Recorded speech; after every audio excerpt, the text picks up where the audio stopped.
amores, como vocês estão? Reza a lenda que de religião e futebol não se discute, mas isso nunca impediu o cinema de falar sobre nenhum dos dois. E hoje eu vou dar 4 indicações se você curte falar sobre religião.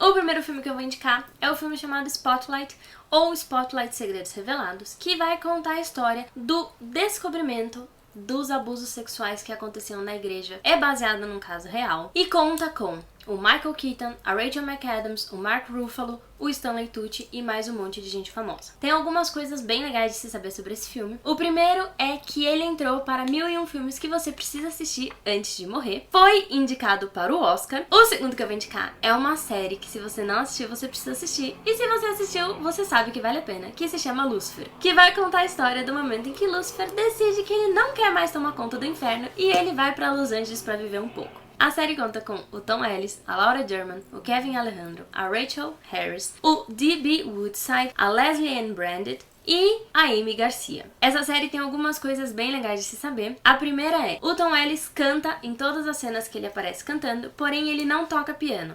Apesar de no começo ele não saber e hoje em dia ele sabe, ele não toca. O pai dele, a irmã dele e o tio dele são pastores e disseram que apoiam ele no papel que ele faz. A série foi cancelada na 3ª temporada pela Fox e a Netflix salvou depois de um dia tendo mais de 1 milhão de tweets com a hashtag #SaveLucifer. E aí isso nos leva ao terceiro filme, que estreou agora na Netflix, que se chama The Devil All the Time, ou O Diabo de Cada Dia. Vai contar a história de um menino que vai ter que proteger a família dele de pessoas pecadoras e sinistras que estão numa cidade tomada pela corrupção e a brutalidade. O filme conta com o Tom Holland, o Sebastian Stan, o Bill Skarsgård e o Robert Pattinson. Algumas coisas legais de se saber é que o filme foi escrito pelo Antônio Campos e pelo Paulo Campos, que são irmãos, e foi editado pela mulher do Antônio Campos, que também foi a pessoa que dirigiu o filme. Apesar deles terem nascido nos Estados Unidos, os dois são filhos de brasileiros. A mãe é a Rose Ganguza, que é uma produtora e foi agente do Pelé, e o pai é o Lucas Mendes, um renomado jornalista brasileiro. O Chris Evans ia fazer o papel do policial, mas ele teve que largar devido a conflitos de agenda e quem assumiu foi o Sebastian Stan. E o Robert Pattinson não trabalhou com ninguém pra conseguir ter o sotaque que ele tem, tudo que ele fez foi assistindo vídeos no YouTube. E o quarto e último filme que eu vou indicar é um filme maravilhoso que se chama The Two Popes, ou Os Dois Papas, que por trás das paredes do Vaticano, o Papa Benedito XVI e o Papa Francisco vão ter que achar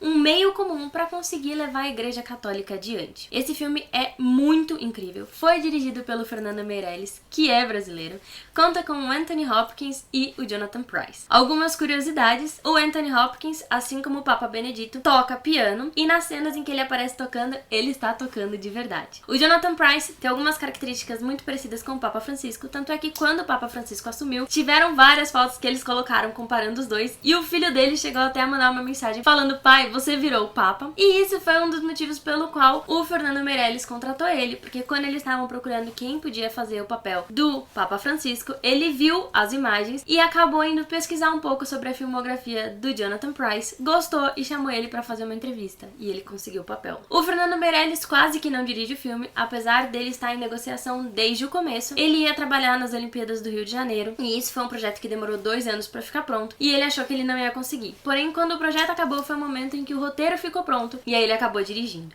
A Netflix reproduziu a obra da Capela Sistina do Michelangelo porque o Vaticano não deixou que eles filmassem lá dentro. É um filme muito interessante e foi indicado pro Oscar, então vale muito a pena. Essas são as dicas de hoje. Eu ainda não sei o que eu vou trazer na quarta-feira, então fica de olho nos meus stories. Se você não me segue, corre lá e me segue. Não esquece de curtir, compartilhar e comentar. Deixa aqui embaixo qual você já assistiu, qual você mais gostou, qual você tá mais animado pra assistir. E quando você compartilhar esse vídeo, não esquece de me marcar pra eu poder repostar. Tá bom?